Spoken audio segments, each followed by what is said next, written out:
everyone, I'm the Vacuuminator. I'm Buster.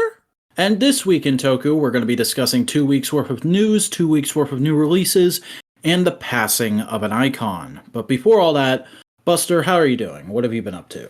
Well, my channel got taken down, or almost got taken down. Oh, fuck. Yeah, that wasn't fun to deal with, and also just a bunch of other stuff happened. Yeah, but the YouTube thing has me most pissed off right now. I'd say because I have to freaking I was so close to surpassing you, man. I was so close. Yeah, that does suck. And I mean, like, yeah. It's always weird for me to feel about that kind of stuff because it's made me super cautious as a creator. Like I'm always trying to improve. I never want to not put footage in my videos, but I'm always coming up with like new ways to dodge content ID because I've seen so many other creators get hit with that kind of shit. But I've never gotten to a point where it's like my channel's going to be taken down and I have to migrate. I've only ever migrated by my own choice, which I suppose is a bit of a blessing for a 10-year veteran of YouTube. Yeah, 10-year veteran in quotes, but yeah. So I know you've been on a journey, Lee. Yeah, I've been very, very busy the last couple weeks because we had the Modular Summit, which is why there was no show last week. I knew as soon as we got out of the theater, seeing Wakanda Forever on Sunday, I was just like, I'm not gonna be up to do TWIT tomorrow night because I'm gonna fucking car 7 hours. Yeah, no. So that's why there was no episode last week, but it means you get a big bad episode this week filled with tons of stuff to talk about, and we'll get into all that as we go. But since I've gotten back, it's mostly just been playing catch up, trying to get all my regular stuff in life back to where it needs to be, both like in my day job and in my personal life. And I feel like only just today have I finally gotten back to there. It's been a massive undertaking, but now we're heading into the big holiday weekend, and there's a lot more I want to get done during that time period. So I'm staying busy. The only thing I really have to complain about is just it was starting to get cold up here before the summit, and then I went down to the summit thinking like, oh, this is great. It's gonna be warm. I'll be in Florida. This will be great. But a tropical storm had hit them literally the day before. So I got down to Florida, and it was cold there the whole time. I was walking around in shorts and a t-shirt on Sunday, and I was freezing. And then I come back up here, and now it's not just cold, it is fucking cold. What's the difference between cold and fucking cold? Fucking cold is so cold you want to get under the sheets and cuddle up with someone, and that's the only thing you want to do. But I don't have anyone I can do that with, so I am in great pain. Wubble up dub dub, or whatever that thing from Rick and Morty is. I don't know, I've not actually watched the show. Okay, well now this podcast has to be canceled because of the Rick and Morty reference. But before we do that, make sure to subscribe to Hey, Rick and Morty is not bad. The fans are bad. I mean, I've been hearing all about the incest stuff all season. I mean, I'm not gonna have this argument with you tonight.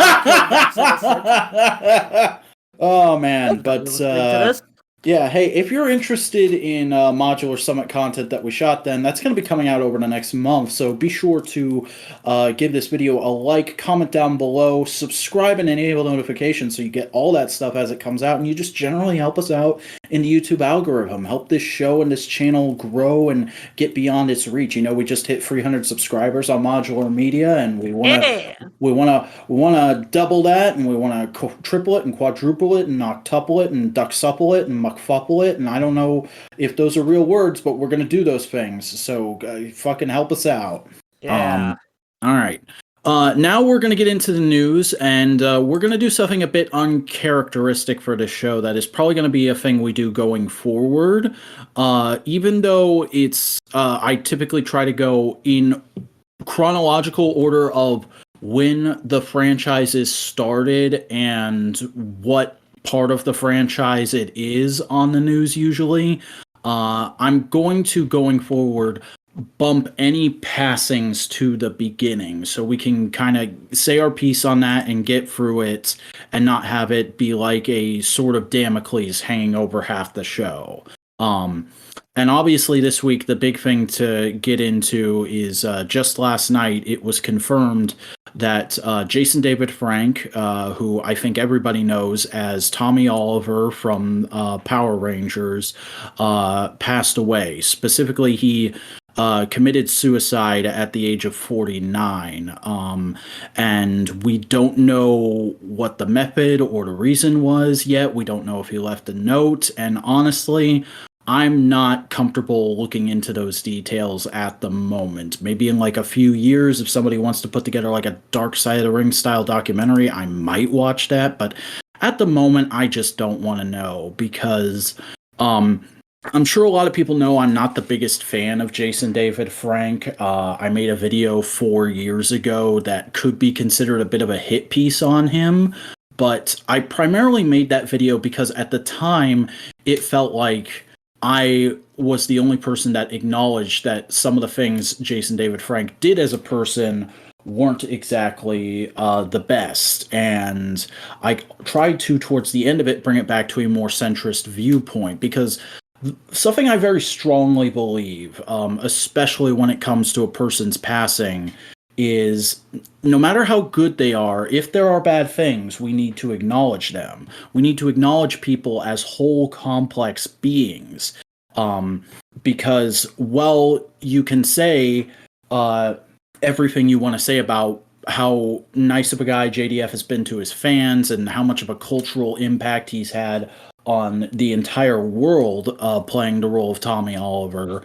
I think it's also important to say, like, hey, he was a bit of a nuisance back in the day on set. He did this kind of not okay thing online, and he's done this and that to kind of screw with production of things.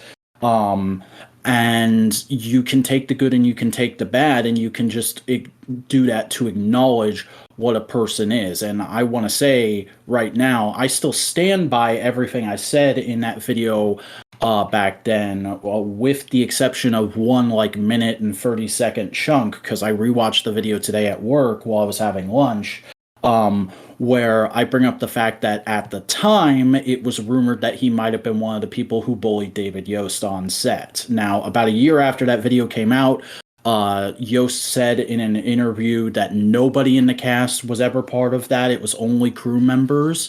So if I could go back and snip one part of that video out, it would probably be that.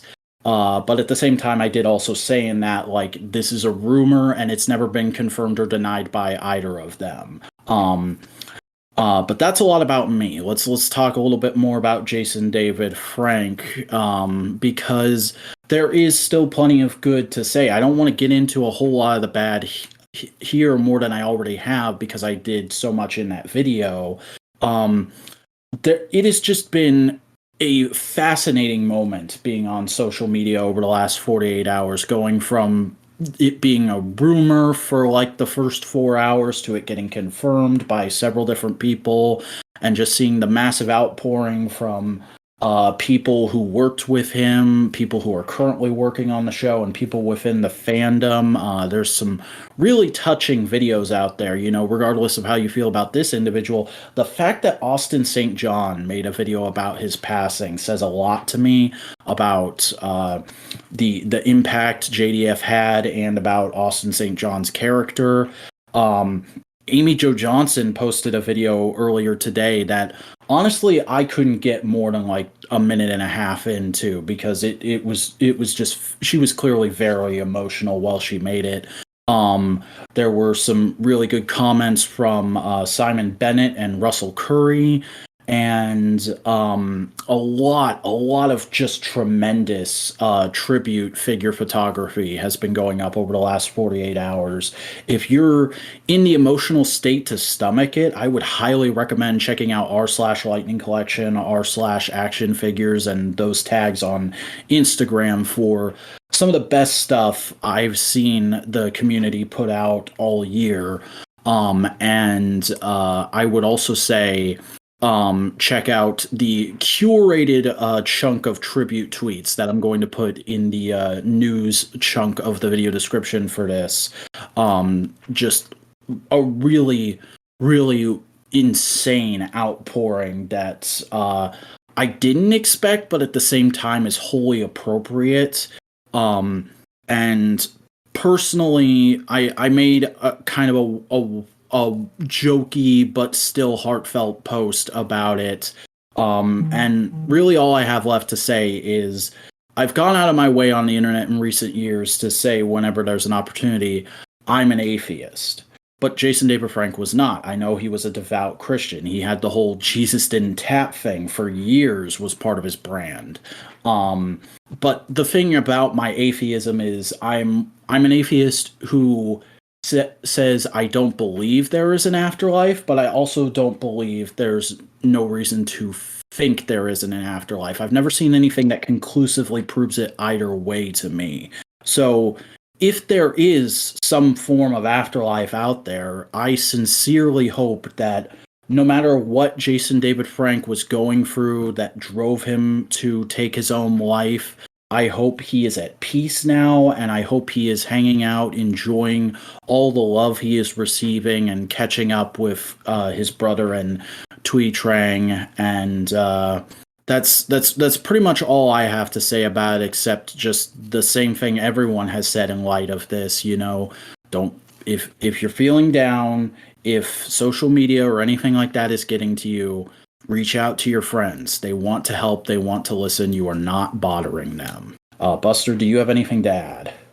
Yes, actually. I'm actually kind of tearing up right now because I knew we were gonna have to talk about this on the show, and honestly, I've kind of been trying to blank it from my mind recently. This whole Pips event. Because, while Tommy and JDF name may not be, my favorite thing ever, they're still, instrumental for basically the reason we're even here. Without JDF or Tommy, there is no TWIT, there's no, big... The Western Tokusatsu fandom the way it is wouldn't exist. I mean, I can't remember who said it. I saw somebody say it last night. Power Rangers was already hot. It was already going to be a bit of a pop culture milestone for the 90s.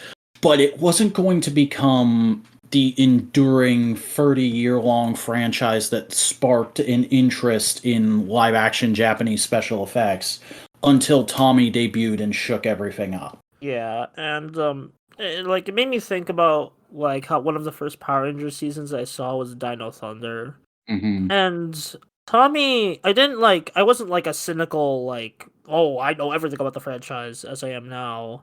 Even then, I'd argue more of the more positive fans or optimistic fans. But even then, when I saw Tommy as just a kid, I was like, "Whoa, this guy, he's cool," and he kind of made me interested in kind of the mentor characters in shows, media in general. I always kind of like to lean towards the he kind of developed my love for the badass mentor archetype that is and that's and just I thought his story arc in that show was great, and no matter what he might have did during production to screw up, it's I'm still grateful he was able to come for that show. And it's again, I have mixed feelings on the man, but I can't deny his impact, and I would not be here without him. And I'm sorry. I'm just just right now on recording, I'm processing this all because I've kind of been... It's okay. I mean, you said you were tearing up. I was tearing up a little bit while saying that. Because much like you, Dino Thunder was one of the first seasons I saw. My earliest memory of Power Rangers is a commercial for Dino Thunder, and I only caught a few episodes when I was a kid, but much like you, I was entranced with Tommy as the mentor who had been there and seen it all. And that's still my favorite version of Tommy to this day. I stand by what I said in that video. His characterization in Dino Thunder is where Tommy actually became a character that I liked and cared about. And I don't know about you, but even before this news, I could not and cannot fucking wait for that Lightning Collection figure to come out next year. Yeah. I might have to pick it up. I've not only because I already started collecting Dino Thunder Lightning Collection with Red, but if only just honor it in a way. And I know this. He technically didn't play this character, but he did influence. I know a lot of people hate Draken. I really like the early. No, he played Draken. He played Draken twice on screen because he did it in the live action commercial for Shattered Grid and on Hyperforce.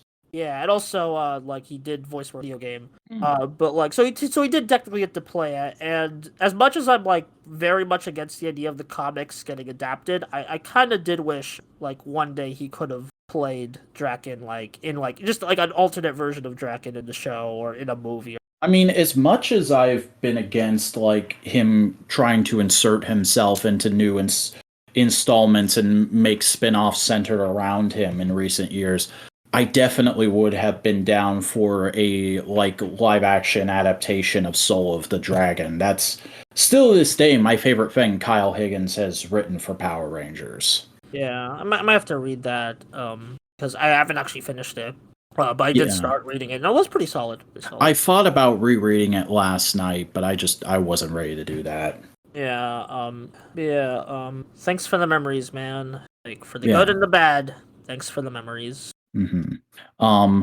There's one other passing that happened this week that we need to go over real quick before we can move into the rest of the much lighter news. And that is Kazuki Omori, who was the director of two of the 80s or 90s. I always forget Godzilla movies. Most notably, though, the first tokusatsu thing I can ever remember seeing, which is Godzilla versus Biollante. I've never seen any interviews with this man. I've never like looked into him as a creator beyond just like my memories of seeing that movie when I was a kid.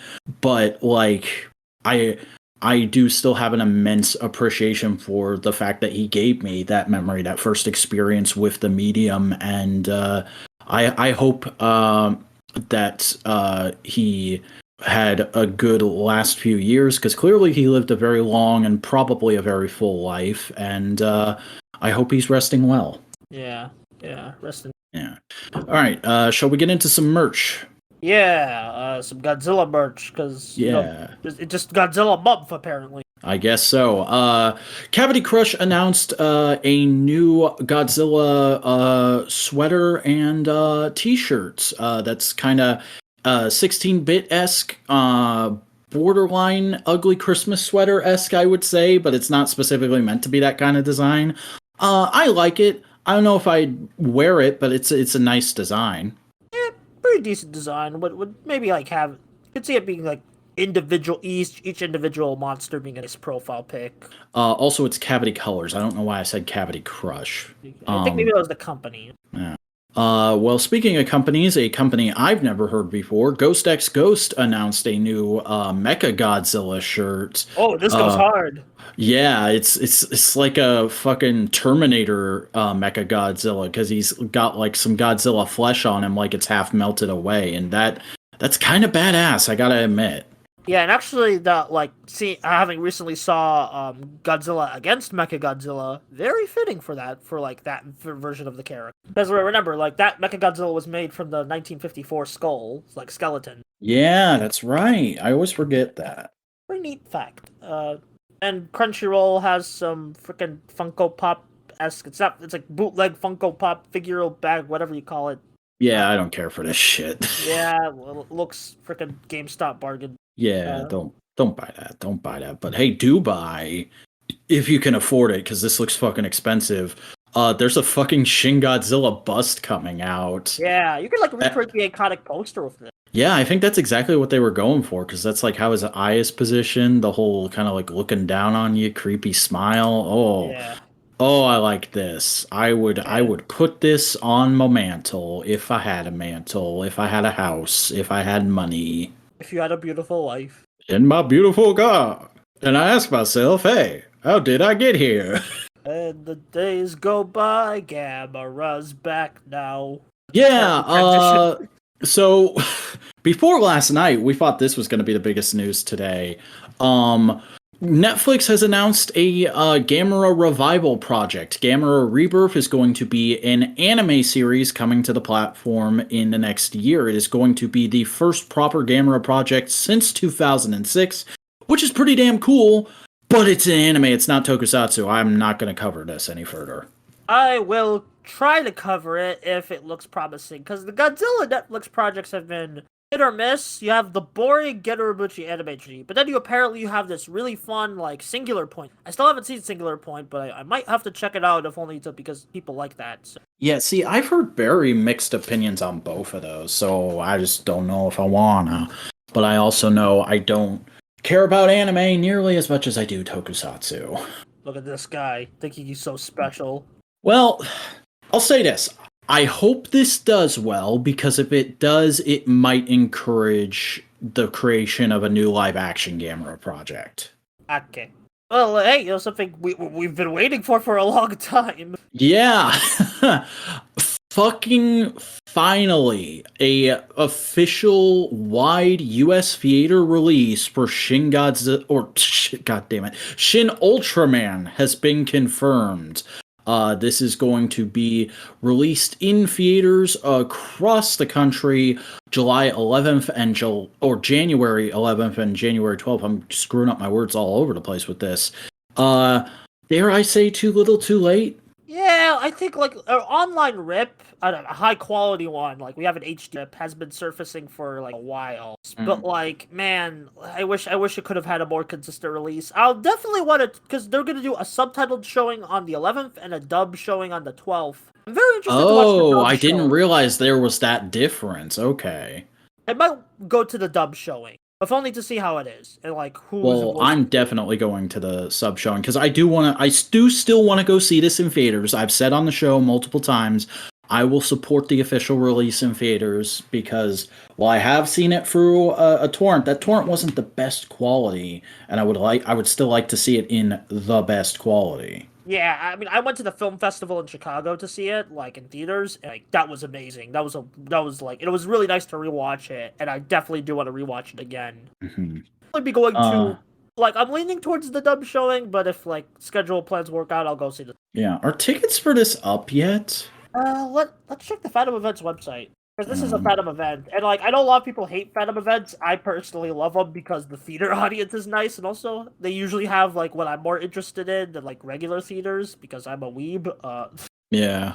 If the Phantom Events website would load. I'm pulling it up, too. Yeah. Yeah, it's always good to, like, support Tokusatsu, like, officially being released. And I hope a Blu-ray eventually gets announced. If only, like... Hopefully Mill Creek, they ink a new deal so we can get Taiga Zet and then Shin on Blu-ray soon. Yeah. Because like they are approaching the end of like the last few Blu-rays. Yeah, I mean it is a good ass movie. So like if you haven't seen that torrent that's been floating around, definitely go see it because it's going to be worth your money. Yeah, definitely like man, seeing it in a theater was magical. Like trust me, if you love like that theater experience, go to it. Go for it. But if you like staying at home, hey, you know, it's good, still a great movie, you know? Yeah, I think Fathom Events might just be down because it's not loading at all for me right now. Or we just have too many tabs open. But like, hey, speaking of that, Sean Nicholas, who played a character in Ultraman Max, and also just generally helping out with Ultraman's Western push. Hasn't he been like the official English voice actor for one of the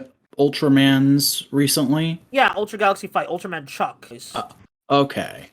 In like the latest Galaxy Fight, but yeah, he did some subtitle work, supervising work specifically. Yeah, good, apparently he just like oversaw them. He wasn't one of the people doing the exact translation, but like dude speaks both languages fluently, and he's been involved with the franchise for quite a while now. He's kind of the English face of it at the moment, so yeah. It's pretty cool that they got him in there and that he was able to hopefully correct some more awkward stuff here and there in translation. Yeah. And now for probably the most fun, there's a lot of SH figure arts announced recently, oh my god. Yeah, this past weekend, Tamashii Nations 2022 happened, which if you're not aware, Tamashii Nations is basically the yearly Bandai, premium Bandai showcase event. It's where it's kind of like their own miniature toy fair or Hasbro PulseCon.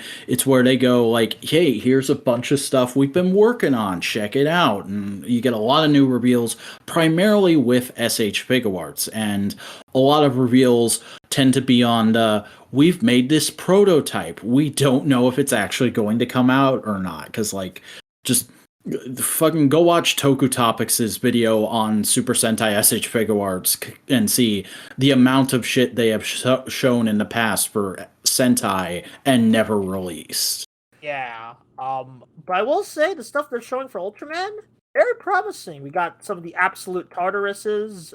We got Alien Mephiles, beautiful. I really want, like, I still need to get some Shin merch. And apparently, he's one of the ones that isn't confirmed. They confirmed Tartarus recently, but they showed the last of the Absolutians, and I believe I can't remember if they confirmed anything else that was shown here first, but yeah. Ultimate trigger display, specifically the big new figure over there was Power Type, because that has not gotten official confirmation yet, so that might be a lost form. Yeah. Hopefully not. They got all of Zet's forms out. Yeah, and like even if we don't like Trigger, I hope like completionist of that figure line will be satisfied. There's a Shin Ultraman First Contact figure, which is like the black and white version that's at the beginning of the film. Or like I call it the first scene. Yeah, the first scene. Ultraman Jonius, which is kind of cool. He's the anime Ultraman, right? Oh, yeah, Ultraman USA. Yeah, Ultraman USA. That's like from the 90s.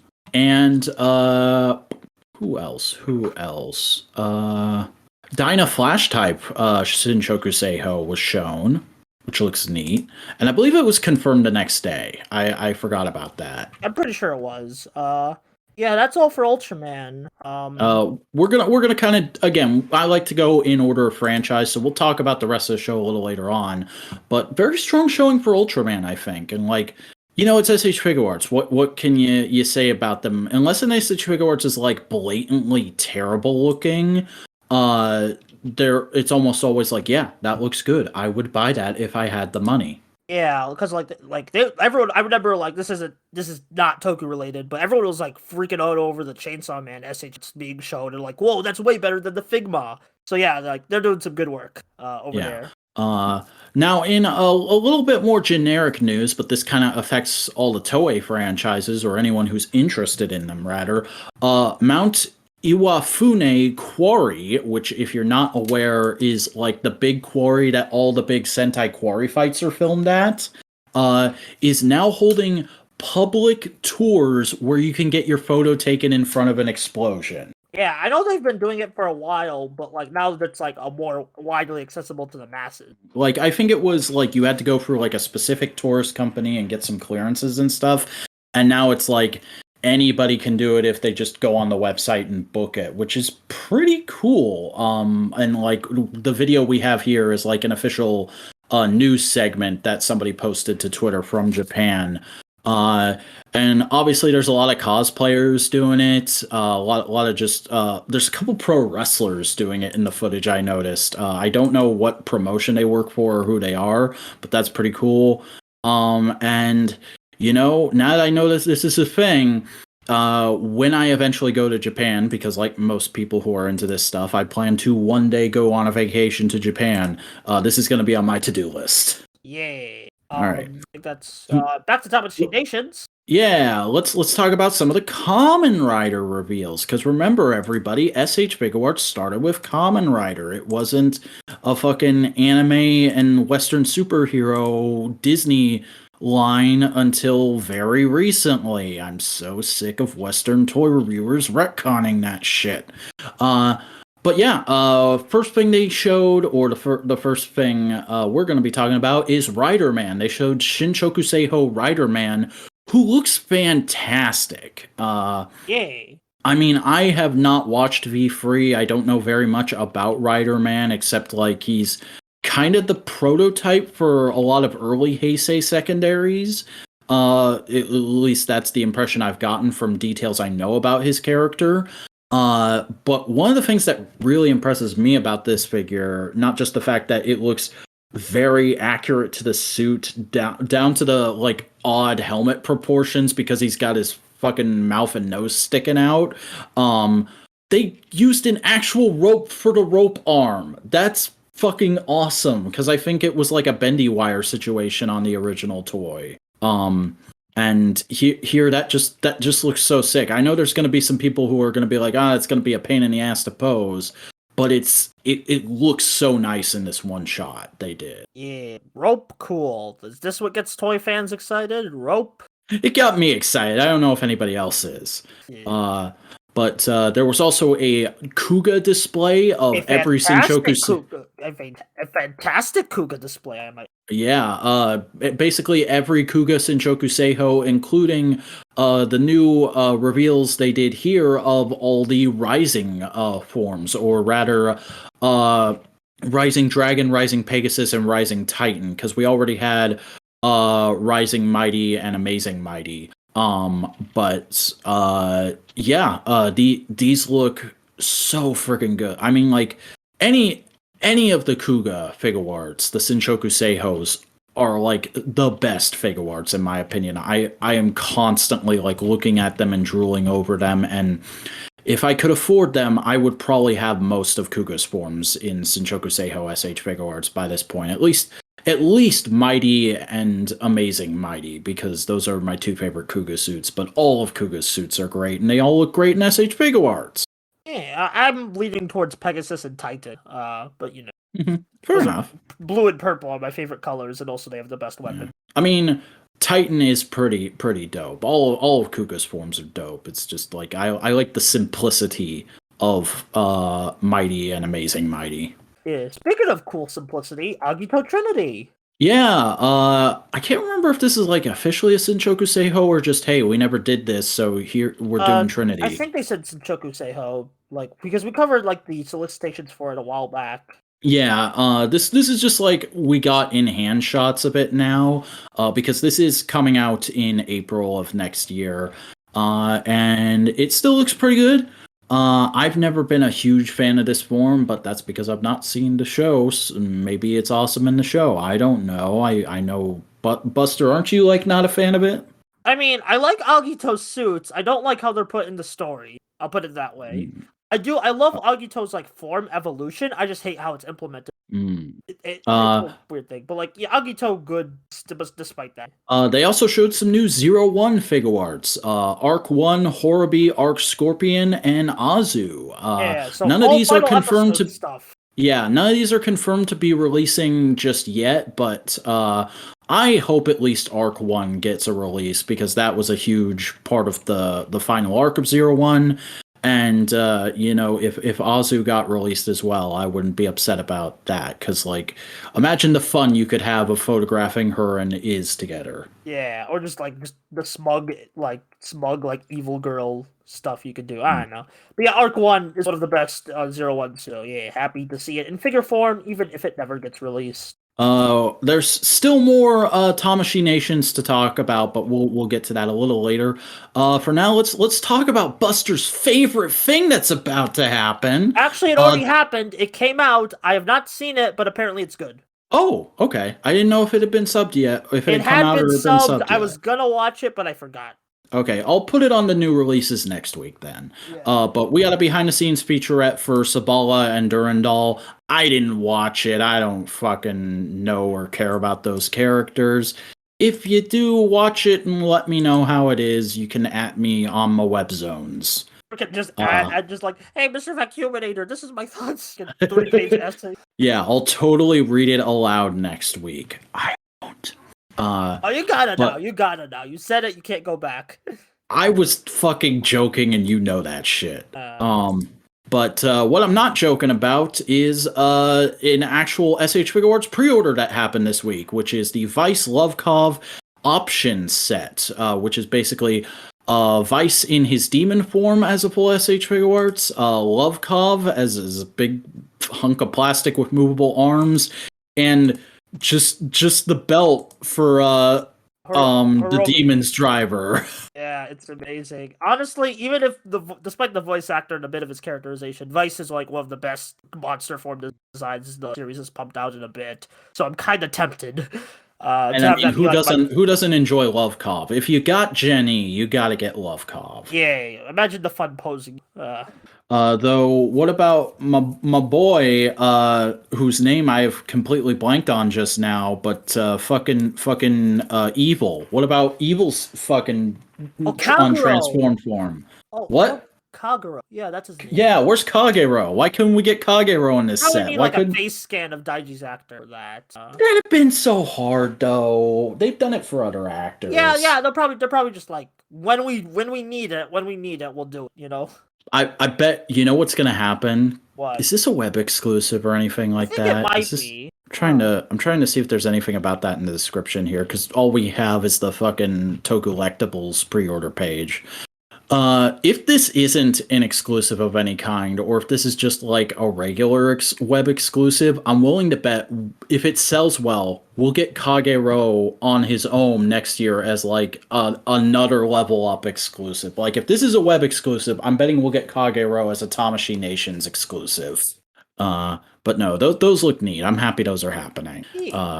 But speaking of things that are happening, let's get into Geats news. The basic Revolve Change line has announced a premium Bandai set that is basically make your own rider. You get 2 blank bodies, and you get a ton of option parts for different heads and armed-on weapons, and you also get the Revolve Change effects stand thing that you can plug them into. Basically, this is just everything that isn't a main rider that we're not marketing as like. This is basically just like you get like everything we think kids won't want to buy that might shelf warm. Yeah, and also just people who don't have like a main form. Although it's kind of unfortunate Buffa's head is. Although, oh no, it's his Buffa's broken helmet. They have it as like a little bonus from like episode 9. So they're probably still gonna do Buffa for the. I think they might have already done. I know they've already done.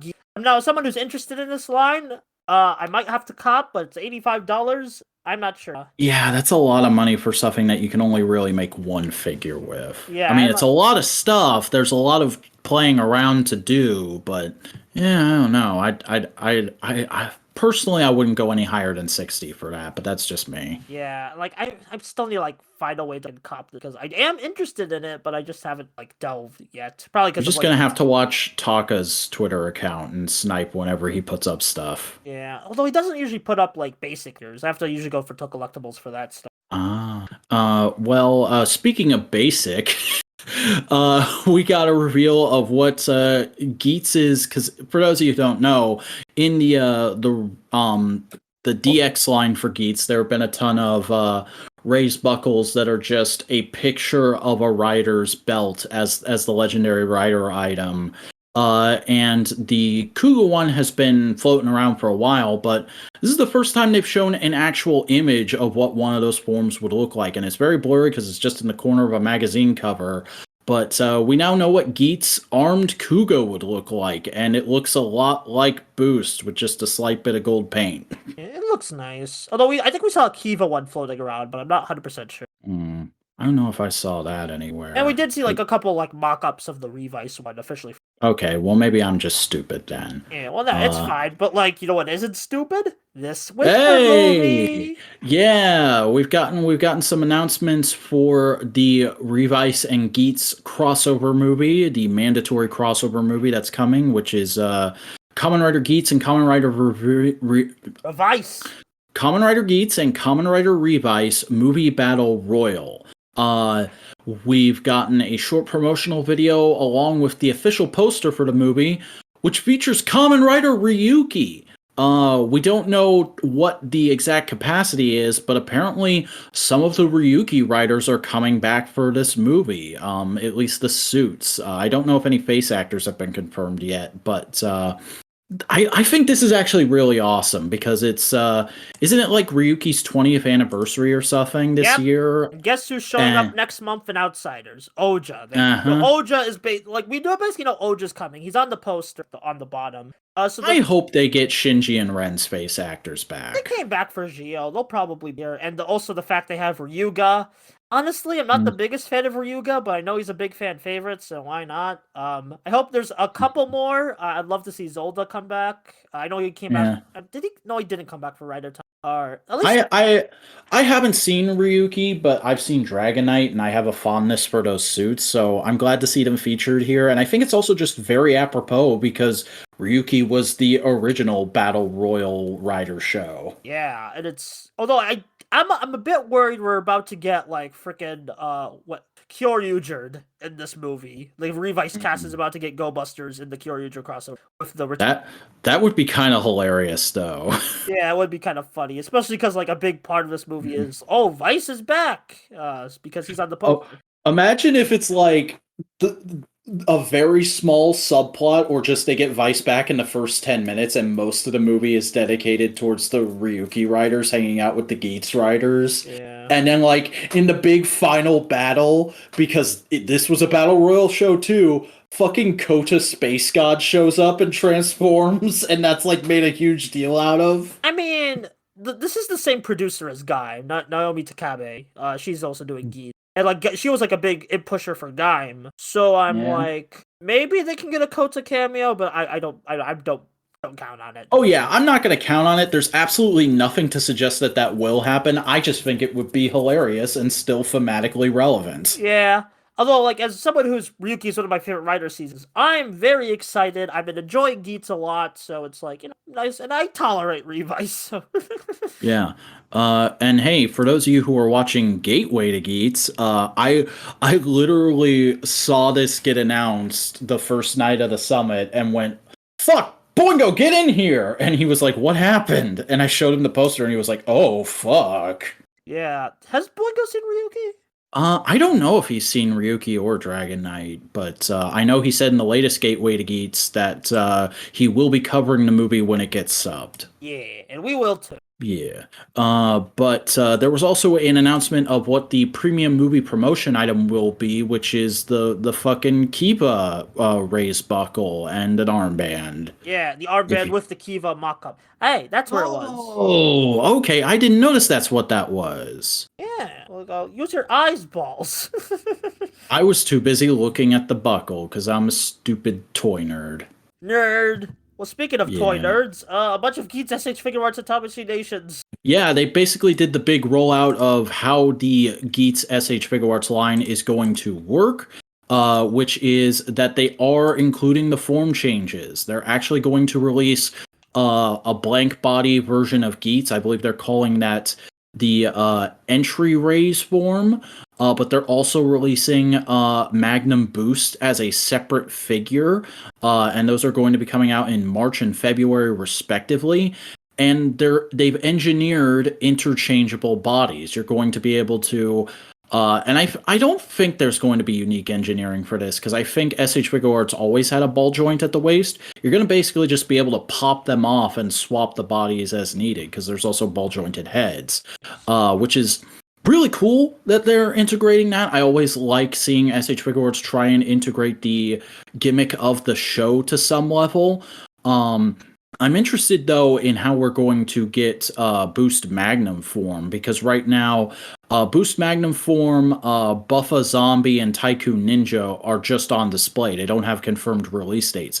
I'm almost certain the latter two will get released because they're main characters, but unless Tycoon gets freaking shafted again. Yeah, I'm very curious as to how the other one is going to come out. It would not surprise me if that ends up being a web exclusive. Yeah, with how it's basically like, or they might I know they might pull what the kids line does and make it so you freaking build it. I don't think that's with. Not really. It's there's too much detail for that. Yeah. But all of these look really good. I do kind of want most of them, because they just I like these suits a whole lot. Like, they're not my favorite suits in Rider ever, but they're pretty freaking good, and like they look very slick as SH Figure Arts. I would want to at least get the entry raise form if I was going to get anything, because I'm just a sucker for a good, clean-looking blank body. Yeah, and also I probably would go for Buffa of any of these. To be honest. Yeah, oh yeah, I'm just scrolling down, and yeah, you can do all the form changes. Epic. Yeah. And we also did get nice, clean shots of what Magnum Boost is going to look like, because that is officially up for pre-order. So if you want to get the nice promotional shots, those are going to be linked in the video description as well. But moving into new toy news that's going to affect the show, we'll be talking about this a bit more when we talk about this week's episode of Geats. But Premium Bandai has put up the Yamato ID core and raise buckle for pre-order. It doesn't surprise me at all that this is a Premium Bandai item. It's practically made for that shit, but it's cool that it's coming out. I think it's a cool little wrinkle in the Geats story, and I'm looking forward to seeing what it leads to. I don't mind that this is Premium Bandai. Don't make this a trend. All I'm gonna say, don't revise it. Don't revise it. Don't make this. Don't revise it. Oh man, that should be a phrase within the fandom. Yeah, don't revise it. But you know what else? Speaking of the Geats toy line screwing up, we got some kind of earlier than we were supposed to reveals. I don't know if these were exactly leaks, but I know that these probably weren't supposed to show up for another few weeks.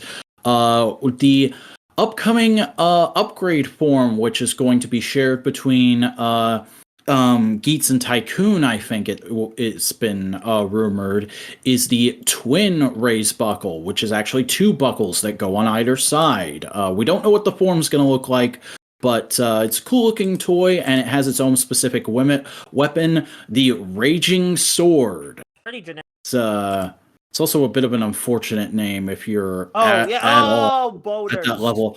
Dude, I've got such a Raging Sword right now. And, like, if you're in Japan, if you buy these during the holiday season, you can get the Geats Tycoon core. Yeah, we've known this. Yeah, it's long been rumored that the Tycoon ID core was going to be part of a promotional campaign.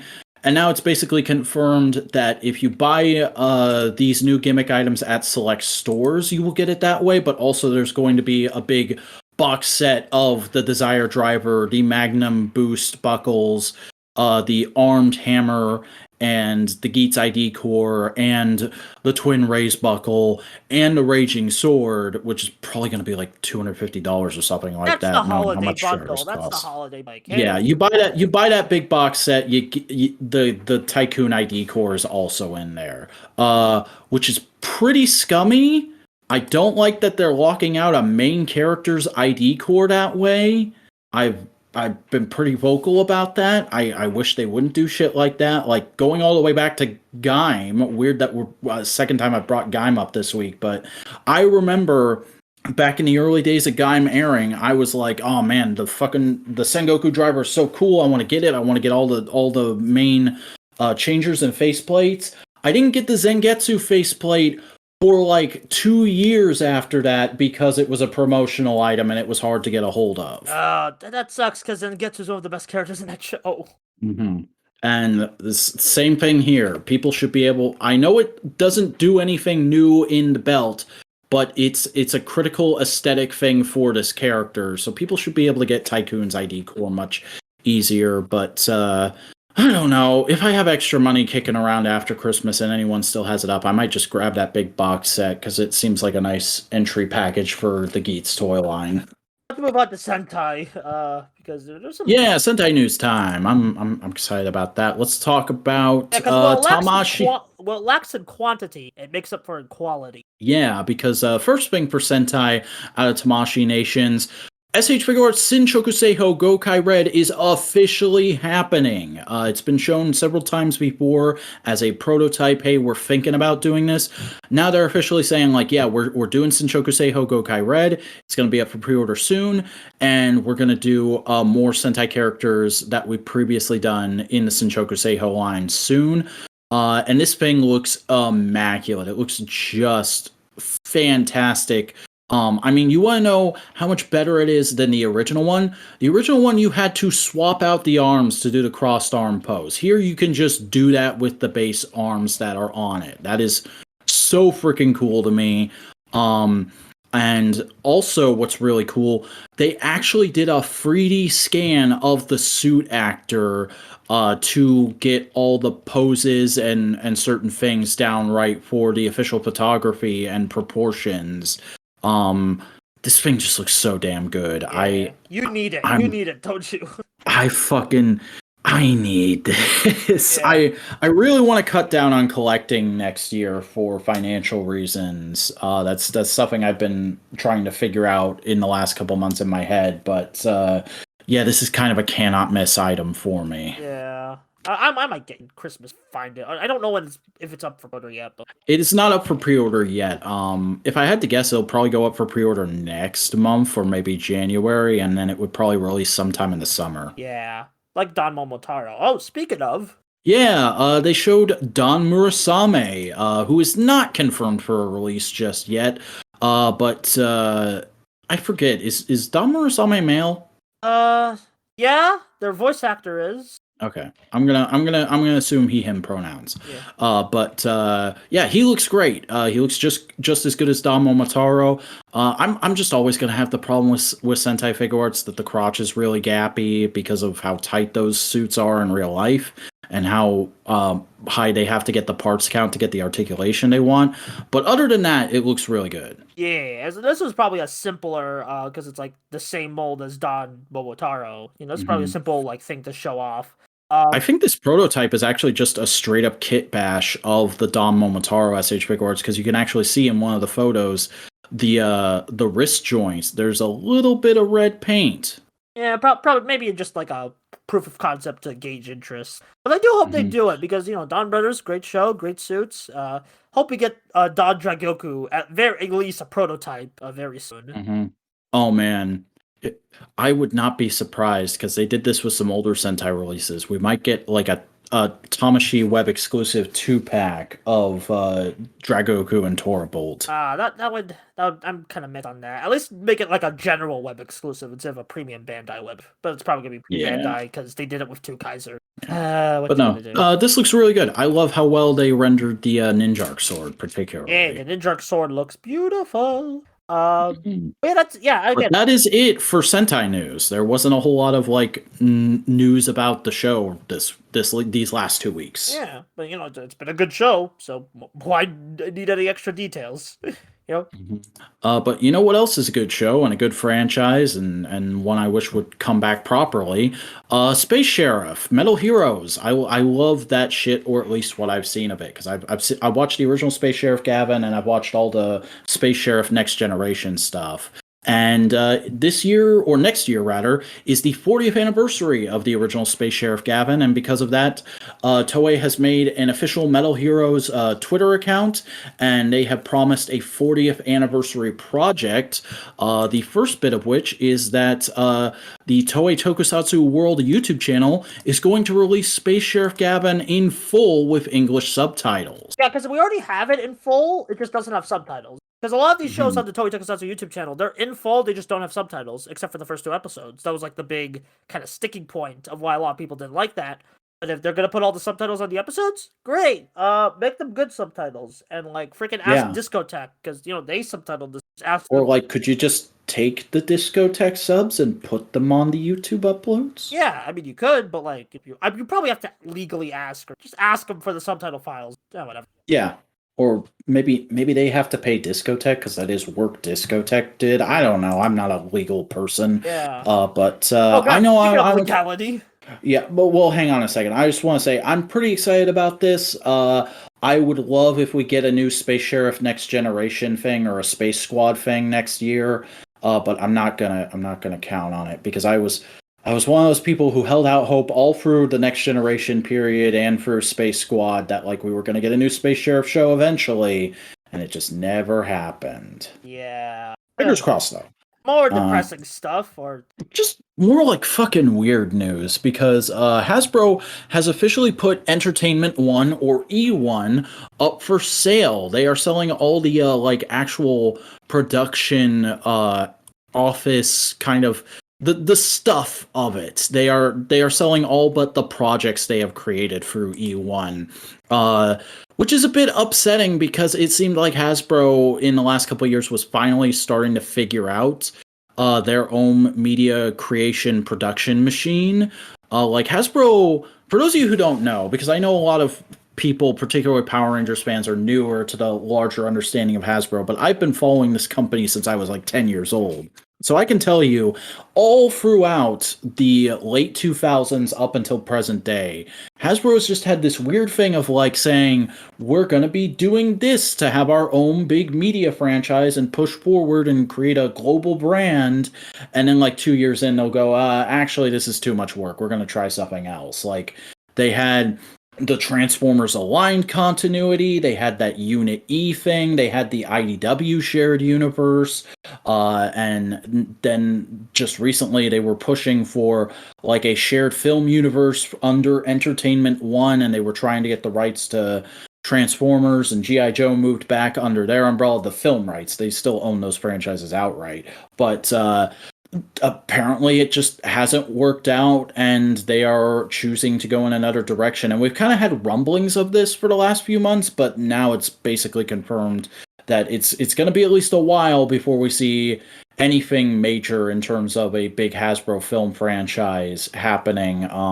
The Dungeons and Dragons movie is still coming out, as far as I know, but yeah, that's the thing. Is like the thing that led us to knowing this was happening is that Hasbro a few months back, I think we covered this, but Hasbro signed a new contract with Paramount to keep Transformers, G.I. Joe, and Dungeons and Dragons under their umbrella. And I think doing that, and the fact that so much stuff got slowed up during the pandemic, just kind of leaned them back towards let's have another company take care of this for a while until we can get something better worked out. So it seems like, from what I'm understanding, as like kind of like an outsider looking in, they're having a problem of, do we want to do this in-house or do we want to outsource? You know? Mm-hmm.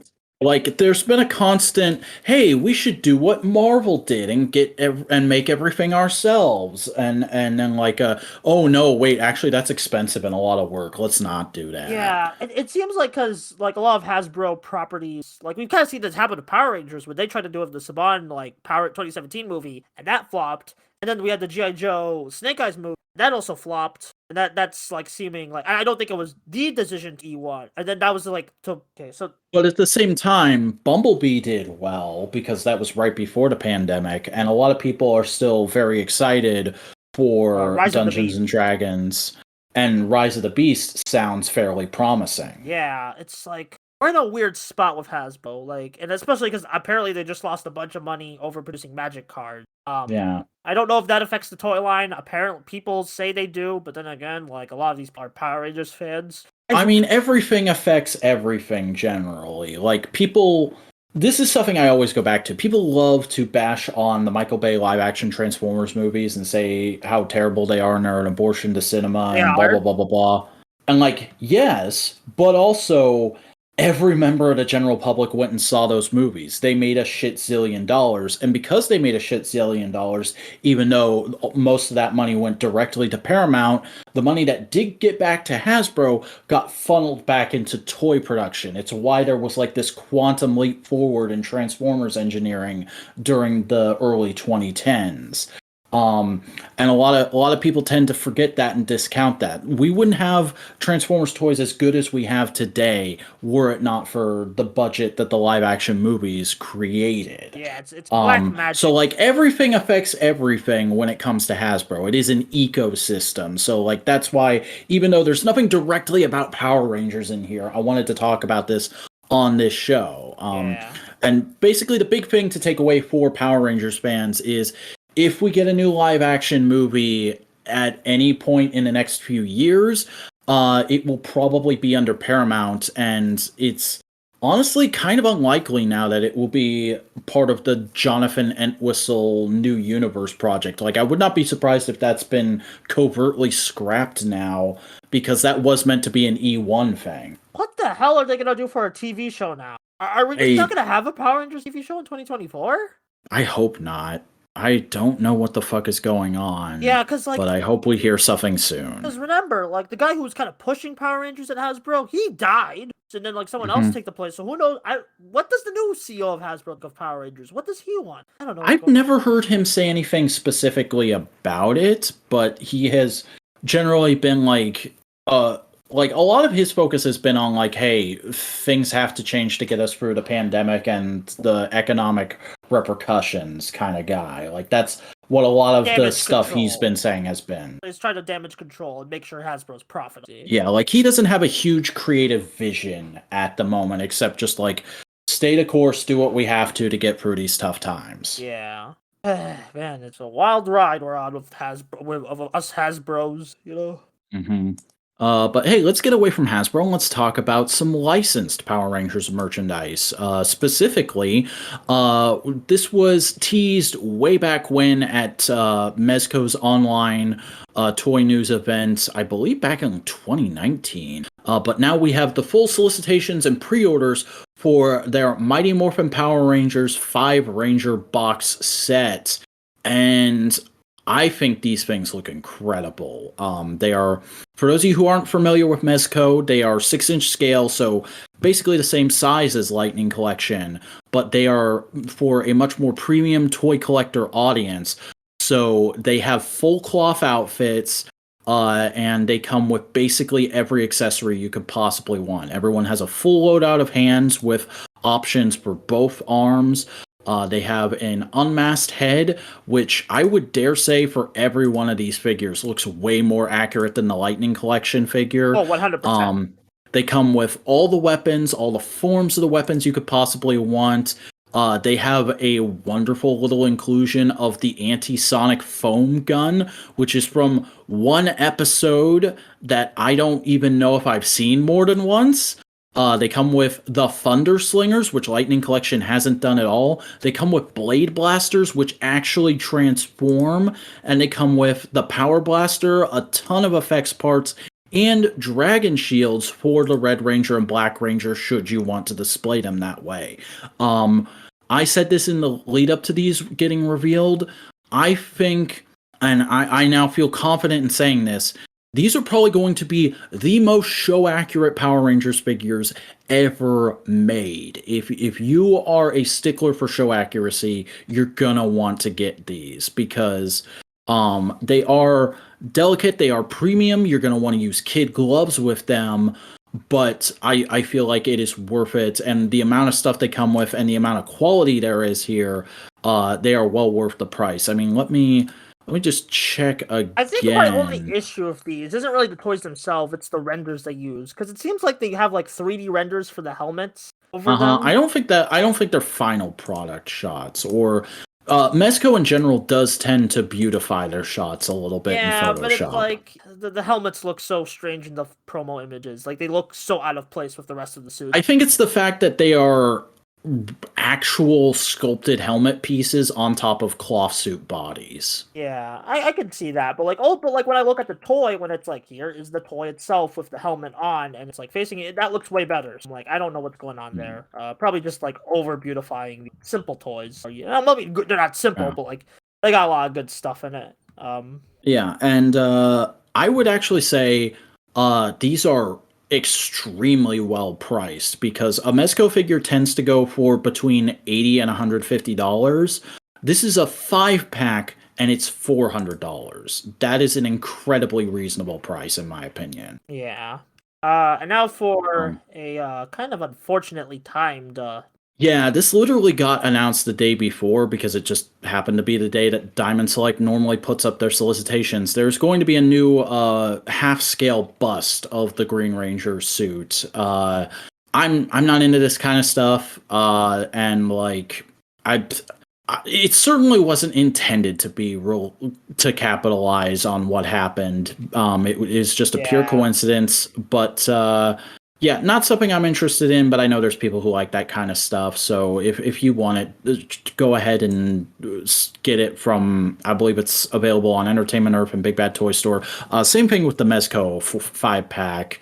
Or you could just ask your local comic book store because that's who Diamond Select distributes to mainly. All right, let's move into some video game news because there was a announcement for Legacy Wars in the last couple weeks. A new character has been added, Orion, the Super Mega Force Silver Ranger. Fine, I don't have anything against Orion being in a video game. Okay, I think the Power of 6 final attack is kind of cool. Oh yeah, but, that's very that's cool. all I have to say. I got a bit of a rant. Okay. Okay. So, You're putting all these cool characters, all these like freaking special moves in the mobile game. No, where's the Battle for the Grid updates? That game, like, we haven't had a DLC like last year, I think. Like what happened? Like, and the last season of DLC was so bad. It was like you had Rita, you had like Ninja Adam, not even like an actual Ranger Adam, just Ninja Adam. And like they're putting so much love into these characters in Legacy Wars, and like Battle for the Grid uses Legacy Wars assets, and we're kind of getting table scraps for the game I actually want to play that actually has fun gameplay. And it's mobile stupid gotcha games. I just want to rant about like how gaming is dying or something. I don't know. Gaming is not dying because of this, but like. And here I am. I know so little about the current Power Rangers video game situation that I thought Legacy Wars was the console game. This isn't. This is the mobile game. This is the mobile gotcha. Yeah. No, you just made that clear. I'm just saying, like, that's how little I knew. Yeah. Yeah, but like, I mean, like, they have like again similar assets. They exchange assets in each other. I mean, Legacy Wars is fun. It's a gotcha thing, so I don't want to pay to win. You know? Yeah, that's unfortunate, but like, yeah, that's all I got. Video games. Yeah, they suck. Can you tell Pokemon? Oh no! Can you tell Pokemon depressed me this week? Can you tell Pokemon disappointed me this week? I guess just a little bit. I don't know. As I said on Twitter today, I'm not looking at Pokemon news anymore because none of y'all are talking about the important shit. But anyway, there was a bit of news for the show, stuff that has not happened just yet this week, which is that Catherine Sutherland shared a photo she took at the table reading for the 30th anniversary special. And it's unintentionally hilarious because her, Steve Cardenas, and David Yost are all smiling at the camera, and fucking Walter Jones looks like he's got "Hello Darkness, My Old Friend" playing in his head. Yeah, I think I've already seen that like cropped into a reaction image. That's funny. Yeah, good on him. He still got that charisma and like funny bones, and all these years later. Yeah, love a good behind the scenes pic. So I'm very thankful she posted that. Yeah. But that is all the news that is fit to print. Buster, take us on to new releases. Oh, how long has this episode been going for? I don't want to know. Okay. Ultraman Decker, episode 18, Invitation from Another Dimension. I like this episode. Yeah, it's solid.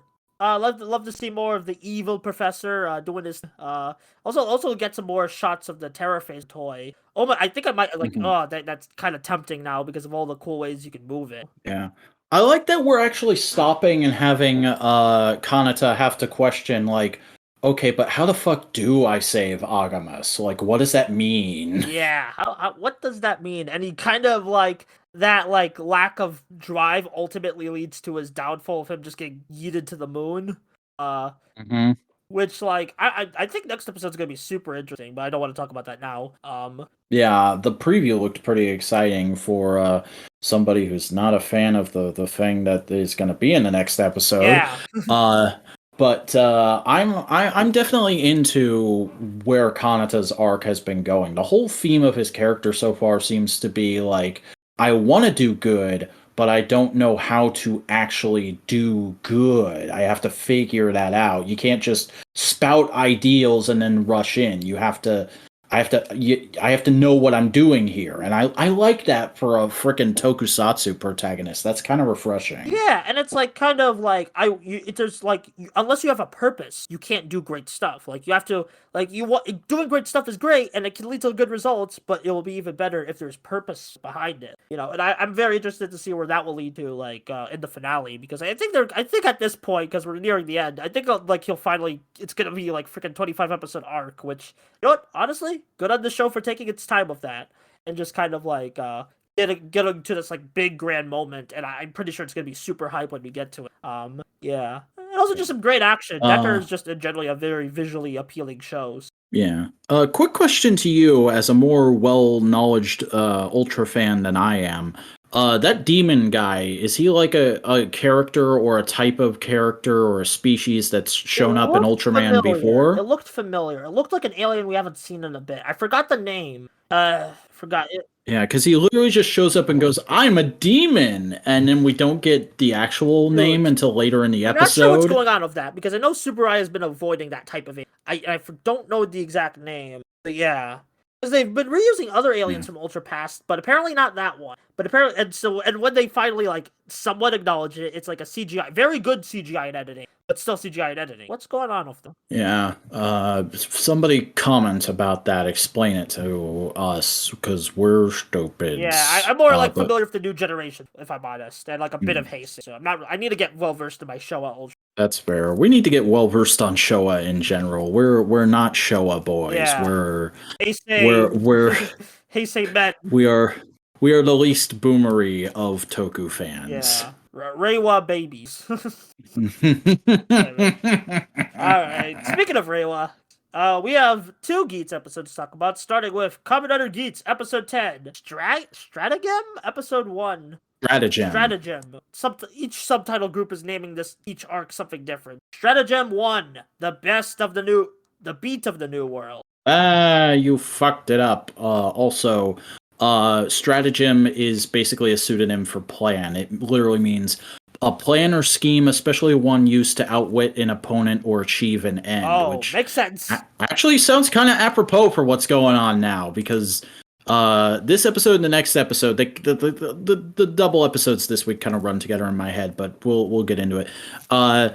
Geats wakes up in the new world, and his wish was that the Desire Grand Prix staff would be his family, and they are none too happy about it. They're like, "The fuck are you doing?" And he's like, "Oh, nothing. I just wanted us to hang out more." Yeah. By the way, what's this? Why are you doing this? What's that? Huh? What's going on there? He's just fucking asking all the questions, and they're like, "Oh, we got to get rid of this fucker." Yeah, because like in the second episode this week, or we're talking about this week, is like the game master says he has won too many times, and I'm pretty sure there's a bit more to it. But yeah, they want this guy out. They want we need some different results, man. This is getting a bit boring. Yeah, because these 2 episodes together, we also we get to see basically every wish he's made so far. Which is initially he tried to wish to see his mom again, and then he couldn't do that. The game literally wouldn't let him write it. So he wished to keep playing the game until he died. He wished to be able to live in a world where he didn't have to work, but could still live a comfortable life. He wished, I forget what the other one was, but then there's his wish to be famous, and now he's wishing, he's wished for them to be his family, and I think the next wish is for him to become a part of the staff. So he's basically just been like, all right, what the fuck is this thing, and why can't I wish for my mom? There's got to be some sinister bullshit going on here. The second episode teased it, but let's focus on this one. We got some new contestants. We got the fully formed for Punk Jack. He's a fuck boy. Yeah, Win. Arian. I know his last name is. Well, is that his last name? Because don't the Japan put the first name last? No. His last name. Pulling up his name. Punk Jack. Win Hariara. Win Hariara. No, that Win is his name. But yeah, Win is he's fun. He sings songs. Apparently, his actor himself has done music, so good casting. But yeah, there's a lot of questioning of if he's the Punk Jack we've seen before or not, and I think based on just the way they kind of play it, he is, but he's never going to admit it. No, they said the last Punk Jack was Desire Grand Prix staff. When could be but Geats is questioning it, and he's just dodging the question. So to me, that says he is, and furthermore, especially because of some of the scenes we see of just him and the game master talking, this isn't what he's normally like. He's putting on a character to throw off suspicion. Yeah. So forget. Is he gonna be the dead Kuruto? We gotta stop. We have better things to do than wonder who's the dead Kuruto. So. Honestly, at this point, I don't think there's gonna be a straight up Dan Kuruto alike. Geats is probably the closest we're gonna get, and that's just because he has a similar sort of mannerism and intellectualism about him to Fauser. Yeah. Look, he has the similar haircut. Yeah, also, Rip Letter. Oh, God. Did Letter die, Letter got Shiroed. He got, oh, this is my character motivation. Gets murked.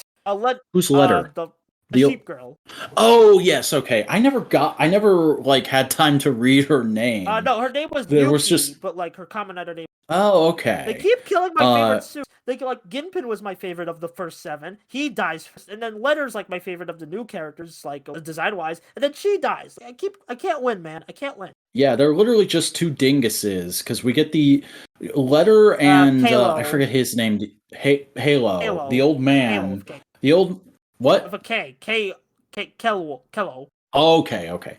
Yeah, I finally get my owl rider, and he's an old man whose body is too weak to do anything. Yeah, but he got the spirit. He got the spirit, and like he very pumped, like especially in the second episode. But yeah, also, but I like how the show used them to show how Buffa has grown, because he was the lone wolf for the longest time, and now he's like, what the fuck are you guys doing? We have to work as a team for this mission. Yeah, he's starting to realize I gotta work with people in order to survive. And I he's kind of like being more endeared to the D fellas, DGP contestants. Speaking of which, I like that they took the time to show what our characters were up to outside of the DGP and how they changed. Like, your memories get erased and you kind of just you lose your ambition, is basically the way they play it. You don't have the want for your wish is taken away. So like Neon is just kind of whatevering through life, but then her fucking dad shows up, and apparently her dad has something to do with the DGP, because he's like, "Hey, your friend's here. Look, it's your friend." And her and her mom are like, "What?" And then Surumi just comes in and gives her the box. Yeah, that which rejiggles her memory, and then she has Beats form, which is very fun. Yeah. And yeah, that's all I really gotta say about episode 10, because episode 11 is way more crazier in my opinion. But all I gotta say is rip letter. You will never forgotten. Yeah, it was borderline horrifying the way she got moved. Yeah, it was like literally just like it's like that one JoJo meme of like all the guys like freaking like stomping on the other dude, you know? But like, yeah, she got curb stomped into deadedness. Yeah, so rip. I guess Takashi can't beat the misogyny allegation this time. You joke, but people are legit talking about that. Alright, episode 11 of Geats, Stratagem 2, Jamato Maze. This episode's freaking crazy, specifically of one of the, like, Game Master revelations. Yeah, because fucking, let's just dive right into it.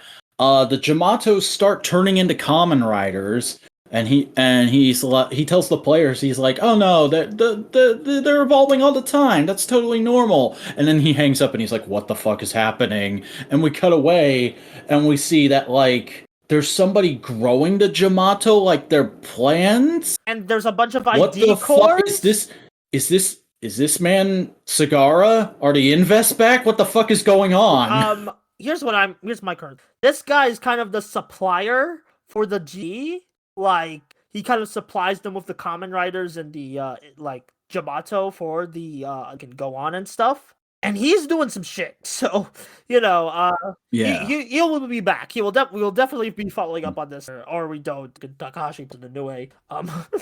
But yeah, no, the Jamato are freaking being made by somebody who has a connection to the GGP, and now they're turning into Kamen Riders, and they're actually really fucking tough as Kamen Riders. Like, even Geats has trouble dealing with them. Yeah. And so they gotta escape because it's a maze. They gotta like escort like Keiwa and a bunch of other dudes. Yeah, it's an escort mission for civilians, massive air quote, considering Keiwa's there, even though he's an amnesiac at the moment. Yeah, also, man, poor Keiwa. This is the most depressed I've seen a Kamen Rider. We've seen like that, but that like other depression's kind of like otherworldly depression. This is like legitimate, like realistic depression. So because his ambition and his desire was world peace.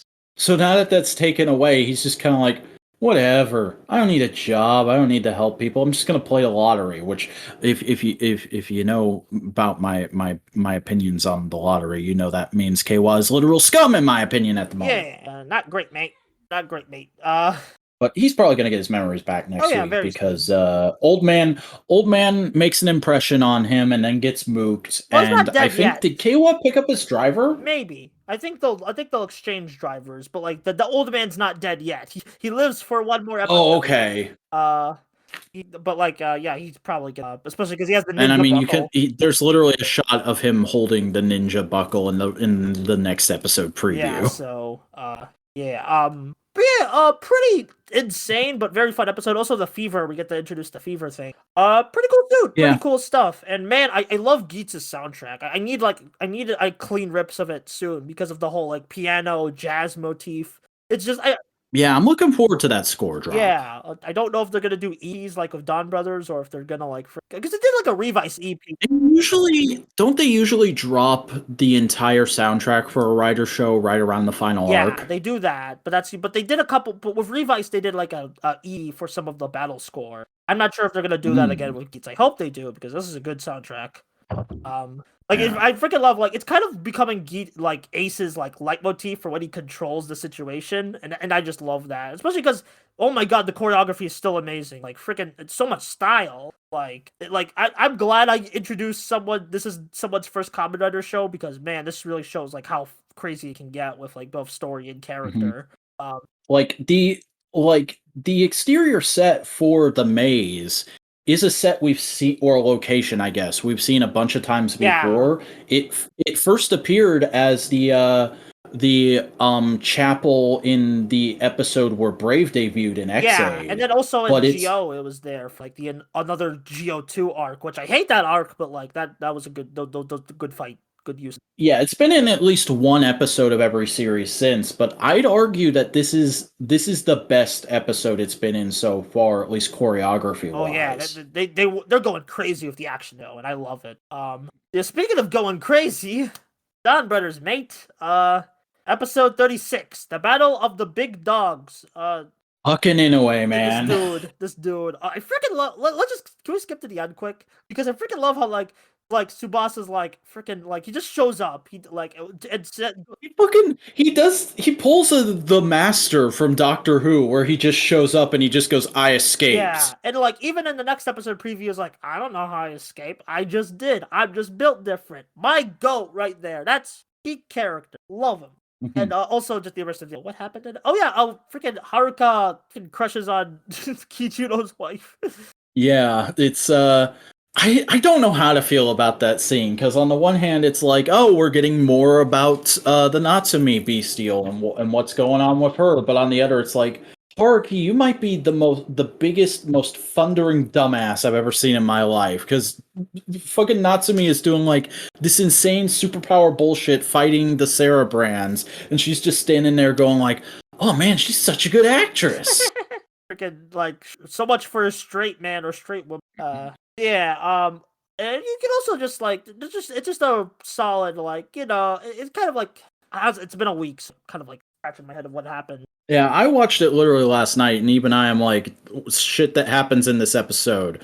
Tsubasa comes back, Haruka is a dumbass, and we learn a little bit more about the bestials. Yeah. Just setting up more that Taro is gonna have to deal with this shit sooner or later. And but what else? Oh yeah, Zyuohger Gold, but Don Momotaro Zyuohger Gold, which is cool, but God, it's cool. No story relevance. Yeah. Oh, that roll call. I still love that suit. Roll call. They did a. Oh yeah, this was the first roll call in the entire fucking show. They did it in the movie, and it was a joke. They did it in a movie, apparently. They did the full Well, it doesn't count, but I know. The real Western official audience hasn't seen the movie, so it doesn't count. This is the first time. Fuck you. This dude. Yeah. I don't care. Yeah, but I love how it's basically just they play it as a Zenkaiger-esque joke. That's fun. It just. Yeah. I do though, because they do it again next week. I like how in their roll call they introduce themselves in a very self-serving way, and then just the goofy-ass transformation phrase plays. Yeah, and it's honestly one of my favorite Sentai roll calls. Just not just because we built up to this, because it's but it's also just because it's each member is personalized. It doesn't really follow a format, and I love when roll calls follow formats. But I love how it's each individual character, which kind of represents how Donbrothers' character writing has kind of been each character could probably fill the main protagonist of their own shows because of how well layered they are. And just how freaking how much personality they have, and it just I love how that bleeds to the roll call. And we apparently they've done the roll call in stage shows before. I think my favorite though, and I don't remember what exactly he said, but it has to be Sorrow. He says something pursuing the transcendency of life, and then it just goes, look at those pecs! Yeah, that's great. That's good. Star Brothers. It's and all Donbrothers, very fun show. But this next episode is even better because it's go into it. Episode 37, I, Me, Za, and This is the best episode of television I've seen in my life. Okay, maybe that's an exaggeration. But legit, this is like one of my, oh my god, this shows how good the show get, because they freaking like pull a ninja storm with like the new general, like Sonoshi, who's apparently non-binary. So that's neat. But it has to be like the loudest gay coded character in Sentai in a while. Which I don't mind. But like, yeah, so Sonushi is very fun. Basically it's like, oh, you got to be prim and proper. And like, I love how like the part like when they just go around disinfecting everyone with a fire hydrant. It's like, that's so fun. And they show up, and I love the opening of this episode of them spying on everyone and us seeing like, oh yeah, like it's kind of nice, these little friendships that have formed between all the characters. And then they come in and they're like, this is fucking bullshit. What the hell is going on? Why are you guys hanging out with the Donbrothers? You're supposed to be killing them. Yeah, and it's like that kind of like, yeah, that's what kind of reminded me of Ninja Storm, of kind of that whole like the general, like, Shark General when he came in, and then like the other villains tried to like freaking like, hey, come on, get with the comedy I know you don't like Ninja Storm, but that's kind of what the closest it reminded me of. But I think this is even better than that, just because like I like how I love the scene where they are telling the Donbrothers about this problem, and the Donbrothers are like, oh yeah, shit, we are friends with them. I didn't even realize. Yeah, and it's like I love when I don't know how to describe it or what.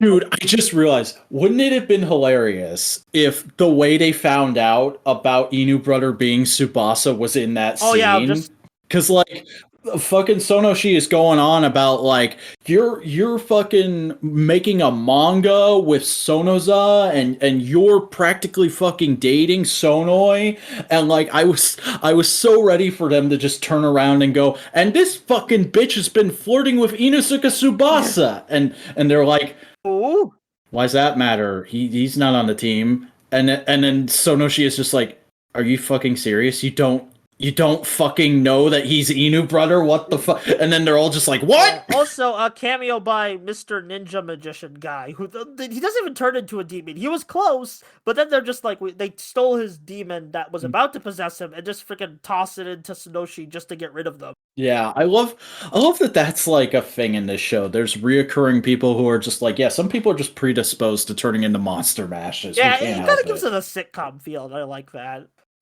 Which like it does fit because like a lot of Inoue does lean towards like the slice of life, right? It's also like a nice little subverting your expectations moment, because the Donbrothers are like, oh yeah, we have somebody we could do that with, and I half expected the camera to just turn around and be on Kijino, but then when it cut away to the ninja guy, I was like, oh yeah, that guy, I haven't seen that guy in a while. What's up, man? Yeah, like again, it's so much good writing here, so much fun writing. I freaking love the game of telephone they accidentally play twice, and like when they're at the little hot food. That was great. Yeah. And there's like and then the action's also very fun. Also, like speaking of the roll call in this episode specifically, we get to see like the first time Don Dragoku does his roll call. I freaking love how like his like in this Dragoku, he's freaking does push-ups and just gives a thumbs up to peace sign to the camera. That's amazing. Like that's the most creative. Yeah, what a fucking Naruto ass motherfucker. Yeah, I love him. And then like freaking he just immediately changes into Toro Bolt. And, man, I kind of wish they need to follow up on him soon. Maybe they're waiting for the power ups to be made. Come on, this character is just made for fusion power ups at some point.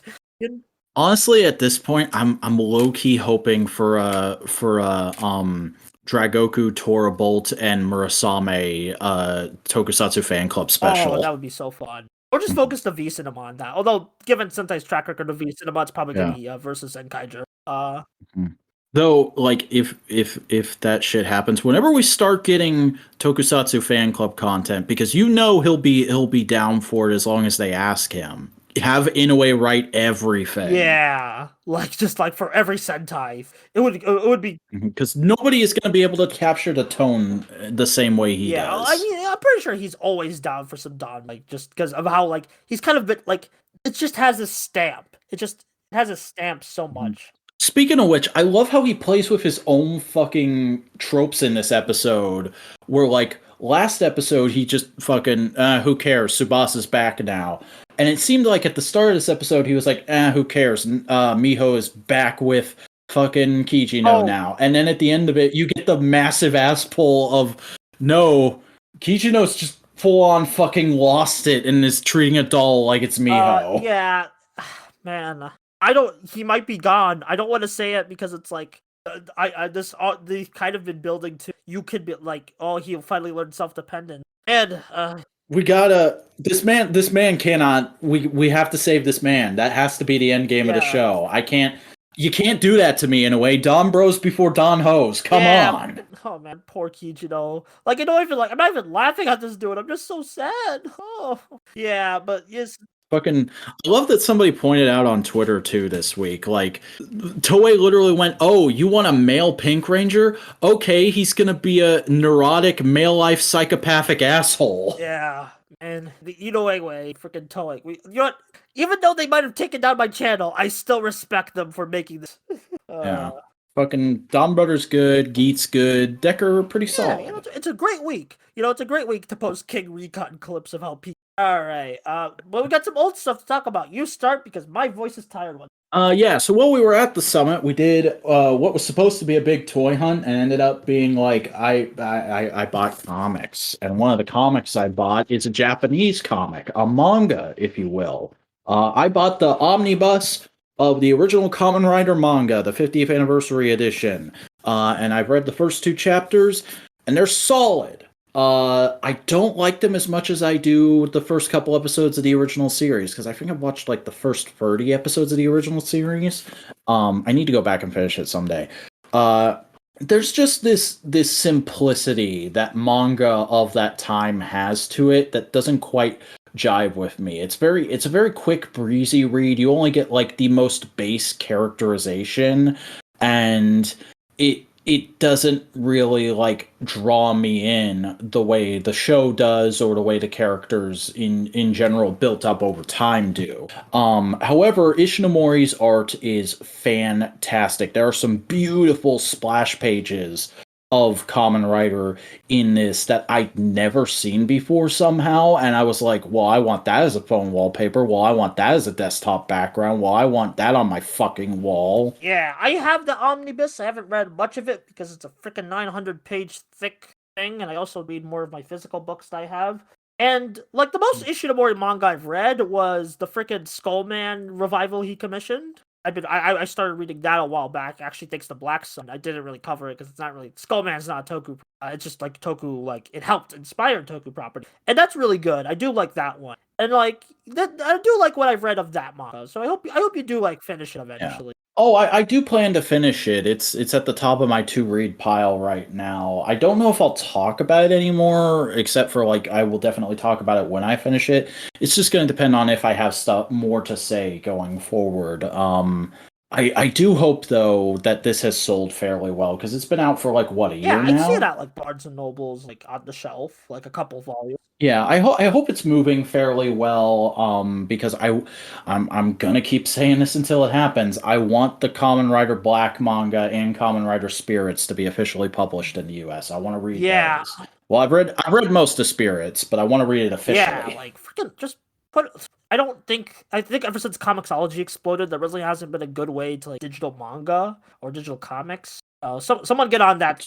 The Jump app. Yeah, the Jump app. Yeah, but like that's Kamen Rider's not shown in Jump. It's like different. That's true. Like, I don't know. Oh, one other little funny thing related to this, I should say, because I meant to say it in the vlog at some point, but I just never got around to it. While I was checking out, and I didn't film myself checking out, the lady saw the cover of it at the desk, and she was like, "Oh, I don't know if you'd be interested at this at all, but I saw there's a live action version of this on Pluto TV the other night. You might want to check that out." And I was like, "Oh, thank you. I definitely will." The 2B agenda is working as intended. Yeah. I just thought that was funny, but that's all I have to say about the original Kamen Rider manga so far. What have you been doing, Buster? Something I should have done 10 years ago. Watch Grand Caesar. Why haven't I watched Grand Caesar yet? I freaking know about it. I watched the Space Tune, like I saw it on Space. I know about it. I just haven't watched it. I guess no. Okay, what's Grand Caesar? Toho in 2003 through 2005, they decided with the big like Kamen Rider Kuga and other shows and Sentai kind of reviving the Toku, like big Toku on TV, a bunch of other companies decided to do it, and Toho decided, let's do our own kind of Kamen Rider Ryuki Battle Royale show. And Grand Caesar was born. Now, the first 3 episodes are basically the opening arc of the show, where we get all the fire and wind characters. Now, the wind characters are all the purple characters, basically the rivals to the fire characters, and the fire are kind of like the main team, the trio. Though there's like 4 teams and of like 3 characters, which like all of them are based on constellations. So you got 12 constellations, maybe not constellations, but like kind of like something space related. And I'm enjoying it. It's very simplistic, but I think it has the potential to go places. It's still in the establishing arc right now, but I do love the effects. It's like those are really. Although I'm very much more excited to get to the second Toho Toho Star God, the Star God trilogy as they call it. Toho show Justerizer, because I freaking love the Justerizer suits. Beautiful. And Caesar X will be interesting because that apparently got cut short an arc. So I will definitely be covering them. I don't know where the video's going just yet because it's like I'm still in the establishing area and it's like very basic so far. I'm not sure if I'm gonna cover all of the Star God in one video or if I'm gonna freaking like cover them each in one video. Well, we'll see. We'll see. Yeah, I've never seen any of the Star God stuff outside of just generally hearing about it in the Tokusatsu fandom. It's definitely something I want to get to eventually, but it's not super high on my priority list now. I'm looking at the My Drama List page for Grand Caesar at the moment though, and it looks pretty solid. I like the description they have here, and out of 216 people that have put it on their lists on My Drama List, it has an average rating of 7.9, and hey, that's pretty good. I think a 7.9 is the best way to describe it right now. I hope it can go place. Because the freaking lore dump they do at the beginning is crazy. Basically, humanity died already. It's been a few years. They're reborn, and now this whole like Grand Caesar battle is happening. And like apparently the fire guys has the potential to destroy the world, and the wind guys are trying to prevent that. It's kind of it's going place. It's like Kamen Rider Ryuki mixed with some space shit, and I like that. And the protagonist is fun. He's a bit basic in terms of his hot-headedness, but freaking sometimes you need that good old. You need the fundamentals to get work. And yeah. Neat. I will definitely be. I think I'll finish it by the time next episode rolls around, and I'll report on my findings. Cool. I look forward to hearing it, but I think that's all the listeners have to hear this week. Actually, I forgot. Fan subs. For the fan subs I'm using. They are terrible because they're TV Nihon back in like 2004, and so if you want to check out the show, be careful of that. I really hope someone gets some D's and freaking like resubs the show, or freaking like Discotheque. Yeah, that sounds like a good project for OZC. Yeah, freaking like someone get on that. That's all I got. That's the last I say. But it's still like tolerable fan subs if you really want to check it out. Which like the idea of this video is kind of to like. You get the gist of the story. I get the gist of the story. Then they're fine. Yeah.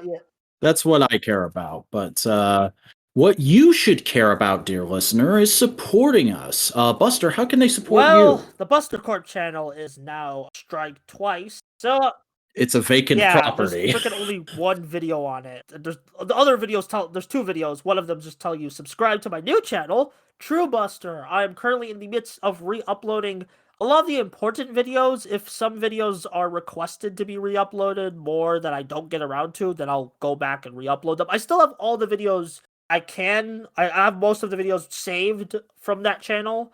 I'm just not sure if I'll be uploading all of them, especially because I'm right now, like, I can only upload 10 videos a day, and I have like 130 videos in my backlog, so I'm kind of like prioritizing the important stuff. And maybe like, again, if anything wants to get re-uploaded, I'm probably gonna like, once this is done, I'm gonna ask on Twitter and Blur, what of these videos do you want to see re-uploaded sooner than later? So yeah.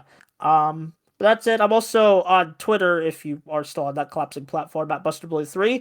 But I've also made a Tumblr at Buster's Corp. I kind of need to change that because I don't use the Corp brand. But what you gonna do? Probably I'm lazy about that shit. Your new channel is a Shin reference, right? Yes, True is another word for Shin. So you should call your social media Buster Resurgence. I probably should. Like, Because because for those who don't know, Shin Godzilla came out in American theaters as Godzilla Resurgence, so that's kind of the reference. Though when I went to see it in American theaters, the marquee literally did just say Shin Godzilla. Nice. But yeah, check out my new. We're only I was at 1,000 subs, but now we're at 85. But we're making progress. We're making progress, and I do appreciate Vac helping me promote when I can of the re-upload. Yeah, thank you so much. Yeah, of course. And if anybody wants to check out my stuff, hi, I'm the Vacuuminator. I make YouTube video essays about tokusatsu and other things. You can find me at youtube.com/thevacuuminator, and you may want to go find me real quick because there might be something new coming up later this week. Hint, hint, hint, hint. Yeah, check that out. Like, comment, subscribe. I've also got a large backlog you can watch while you wait for new stuff to get released. And you can find me on social media. I'm on Twitter at the Vacuuminator. I'm on Tumblr as well. I've been on Tumblr for years, but I just went and blew the dust off of my account in light of recent events. And I think that's just the Vacuuminator's Tumblr or something like that is what that blog is titled. And I'm on Instagram posting action figure photography at the Vacuuminator, but there's an underscore. Don't forget to like, comment, subscribe to Modular Media, support this podcast and all the other stuff we do so that we can make it bigger and better as time goes on. And folks, that is it for this week in Tokusatsu. Thank you for listening, and we hope you'll join us back here next week to find out whatever happens that week in Tokusatsu.